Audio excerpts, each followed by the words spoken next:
So there's two big questions you need to answer before you start in your memoir. The first big one, why write a memoir at all? Why do this? That's why we had you answer that question.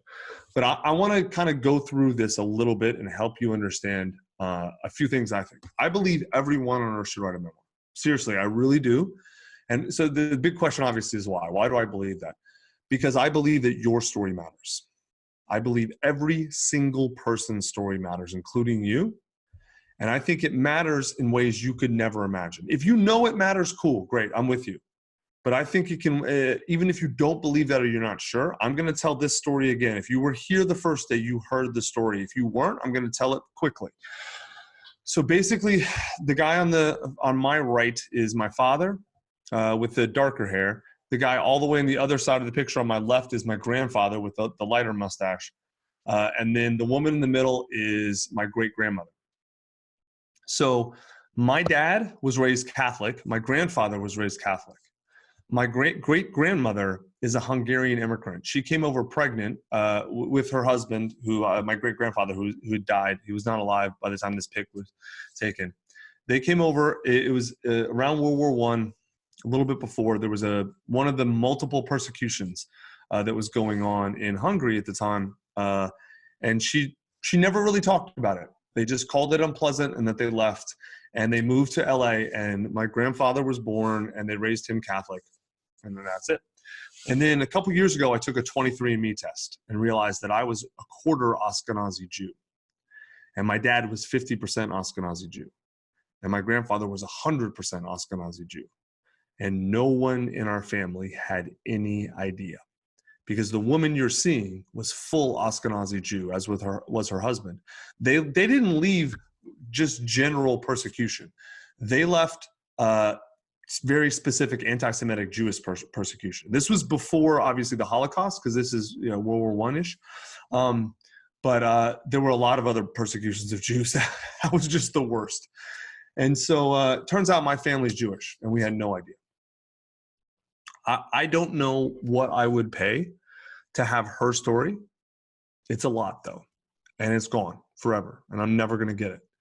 So even if you don't think your story can help others, which I think it can, and that's a different discussion, I can promise you that there are people around you, whether it's your children or grandchildren or friends or family, who would love to know about you and would learn from that. That's why I think every person on earth should write a memoir. Now, the second big question, what do you do with your memoir?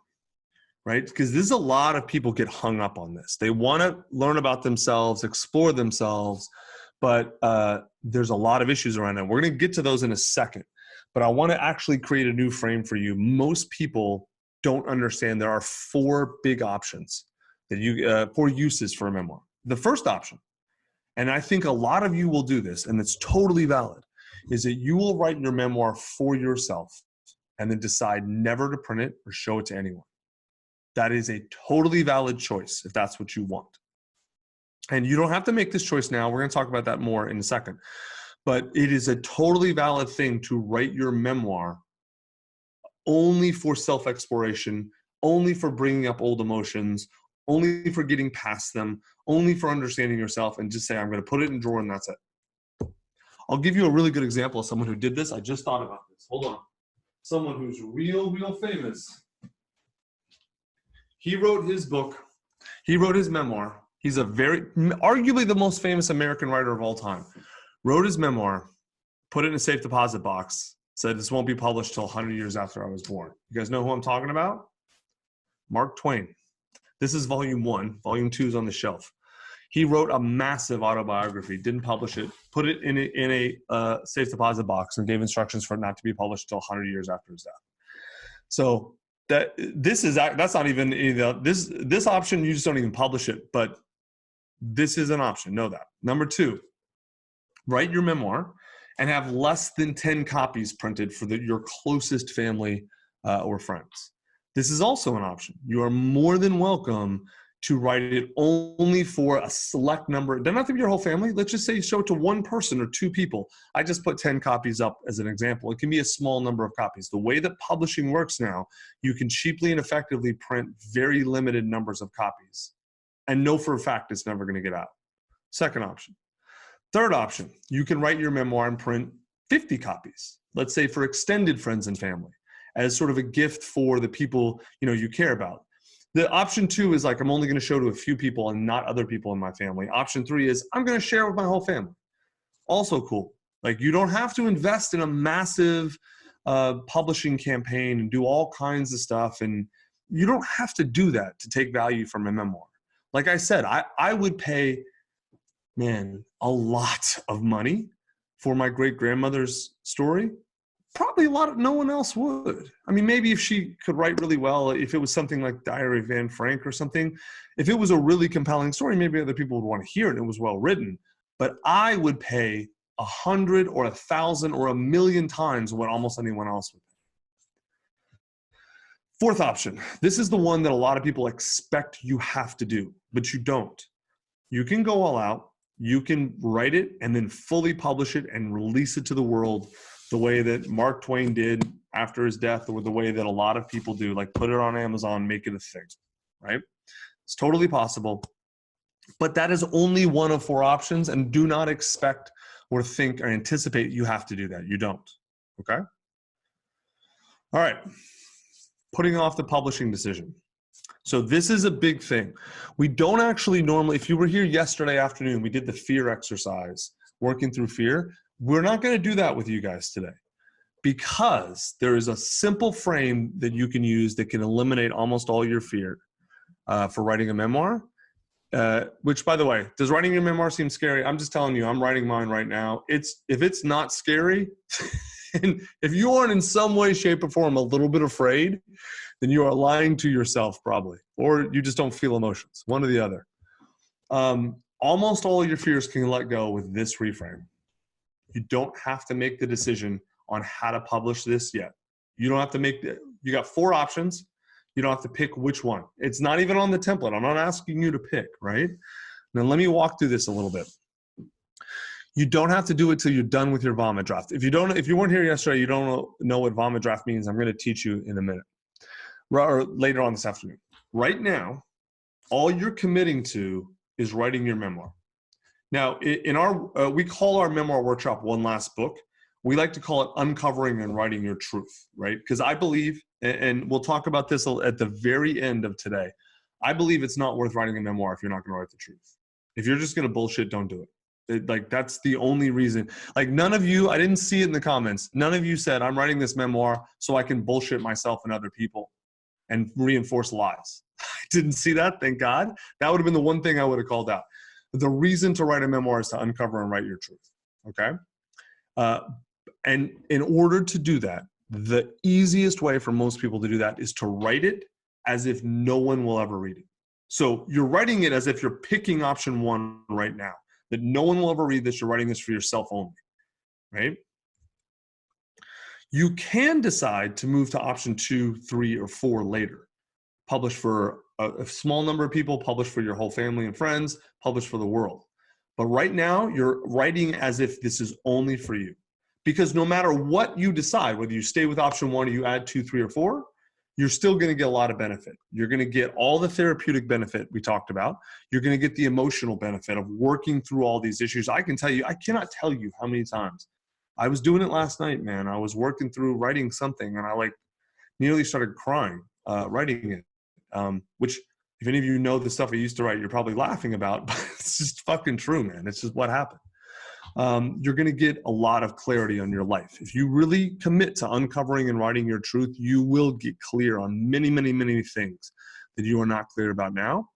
And you will find a lot of purpose and meaning in your life, either that you didn't know was there or was not clear before. All right. Right. By putting aside the decision, you're letting go of almost every single fear that comes with writing a memoir. So what I'm going to do now is I'm going to walk you through all of the common fears for writing a memoir. This is number 1. Number 1 is family issues. Oh God, what will my family do? Or what if my family reads this? What will they say? What will they think? I'm telling you right now, the assumption is you're going with option 1, so it doesn't matter. They won't see it. You can decide later that they will, but write it as if they won't.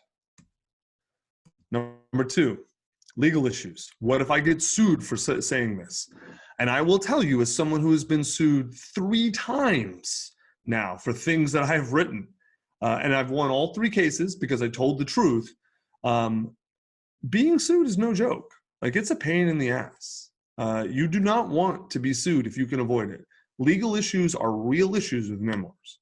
So that's why just right now saying, I'm just going with option 1 for now and will potentially change my mind later, you can let go of that fear. And then if you decide to do option 2 or 3 or 4, then we have a whole sort of thing where you can walk through and understand what the basic legal issues are. And then if you're really afraid, you hire a lawyer to help you make sure that you're not going to be liable, or if you are, you're not going to lose. Clear? But you don't have to do that now. Third, facts versus truth. This is a big thing people get stuck on with memoirs. Is what I'm writing factually correct? I'm going to tell you it doesn't matter. It doesn't. I don't give a shit. You can worry about facts later. Facts matter. They absolutely matter. But in your story and your memoir, facts, I think, matter only either in helping you remember things about your past, or if you decide to publish it widely, then facts become relevant. But if you pick option 1, definitely doesn't matter. Option 2 and 3 matter maybe a little bit in certain areas. Next one, memory. Sorry, Yes. Tucker, on the facts piece, we got a question saying, is it okay to stretch the truth in your memoir? Which I think is a little different from whether the facts matter. Do you want to speak on that for a sec? Yes, those are 2 very different things. Thank you, Emily, for bringing that up. Facts matter is essentially saying, like, okay, last night I wrote about some inner child stuff, some stuff that like happened when I was a kid. And I honestly could not remember what age I was. I think I was 4. I might have been 5 or 6. And I could have potentially been 3. And so like, if I had sat there and got hung up on the fact of how old I was, I wouldn't have actually got to the emotional truth I was trying to get to, right? Whereas stretching the truth, stretching the truth is saying, I didn't have those emotions, which is, I guess that's lying to yourself. Or I was 8, or I was 3, no one cares. Or saying like, stretching the truth is when you are stretching the truth means you are trying to change the facts to create the emotion that you want. That, Emily, mute your mic, please. That doesn't work well. Disregarding what the specific facts are to get to the core emotional truth is okay in the writing phase. I will never tell you to stretch facts, because stretching facts is you are making an intentional decision to disregard facts. Never. What I'm telling you is, don't get hung up on facts that are stopping you from getting to emotions when you are writing. Is that a clear difference? All right, good. Fourth, memory. Am I remembering this correctly? Is that how it happened, right? That matters. Of course it does. But right now, as you are writing your memoir, all that really matters is your memory of your experience, right? And not the right memory. In fact, I would even go further here to say that there is no such thing as the right memory. And I'm telling you as someone who has written 4 New York Times bestselling memoirs. I cannot tell you how many times, everything in all my books is all true. But I can't tell you how many times people will come to me, be like, people I know who are in the stories, be like, oh, dude, like, that story's not at all how I remembered it. I'm like, well, what facts did I get wrong? And they're like, well, I guess that's how it happened. Yeah, but it's not how I remembered it, right? It happens all the time that 2 people in the exact same situation have very distinctly different memories of it. It usually doesn't mean they remember the facts differently, although sometimes it can. What it usually means is their emotional orientation to the memory is different, right? You'll see this a lot with families, where the oldest child will have a completely different emotional memory of the parents than, let's say, the youngest, right? Often the oldest thinks that the parents were strict and harsh, and the youngest thinks that they didn't have enough discipline and were, let the kid do anything, just as an example.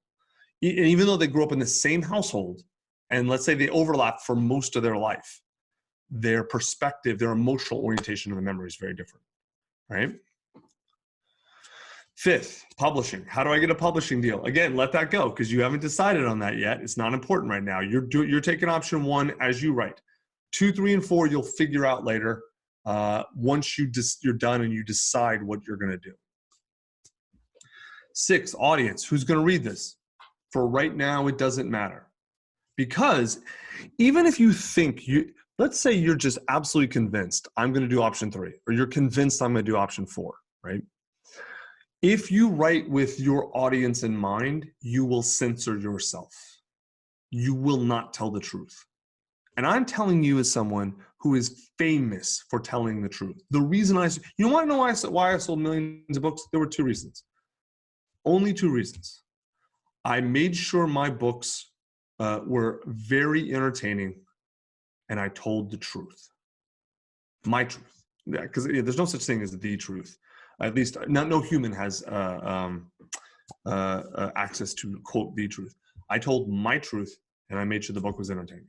I never thought about I thought about my audience only in terms of entertainment, but in terms of what happened, I told truth. Okay, but for most people, and I caught an endless mountain of shit, and all I did was tell my truth.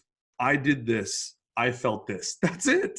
I didn't in any way tell anyone else what they should be doing or should not be doing. And I caught just rivers of crap for that. So if you are afraid to tell your truth because you don't want that to happen to you, I get it. As someone who has endured it, I totally get it.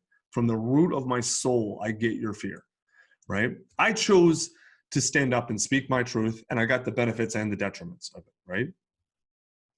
I will tell you though, as someone who's coached so many people through this process, when you are writing it, if you do not give yourself permission to tell yourself the truth, then you won't.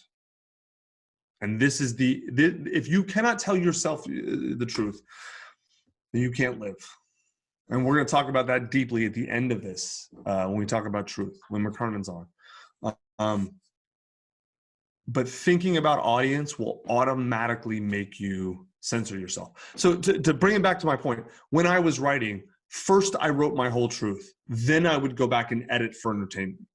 And oftentimes I would censor myself isn't the right word. I would just cut out parts that I just didn't think were interesting to other people. But I had my full truth in there. You see what I'm saying? So even when I was writing memoir, and even now writing memoir, I always write for myself. I always write my full truth. Then when I edit for audience. And if you decide to publish for other people, then you should totally edit for audience. And I get it. And we're not going to talk about how to do that today because none of you are going to have your memoirs done anytime soon. But over the next few weeks, we're going to keep teaching. We're going to talk about how to edit for audience and memoir. 7, marketing and sales. Who's going to buy this? How do I sell copies? You're not going to sell copies. So for right now, don't worry about it. Right? I will tell you though, let me have it inside. For I know, because without even looking at the comments, I know there's a number of you who have already said, I'm going to publish this for the world. I don't care. I'm already committed to it. Okay, cool. That's fine. Nothing wrong with that if that's what you want to do. I will still tell you though to write for option 1, write as if you're not writing for anyone else, because, and this ties into 7, marketing and sales. Here's why. If you want to sell a lot of books, the number one way, if you want to be interesting, I told you this yesterday, listen to this. There's one way to be interesting. Speak your whole truth. That's it. Everyone interesting.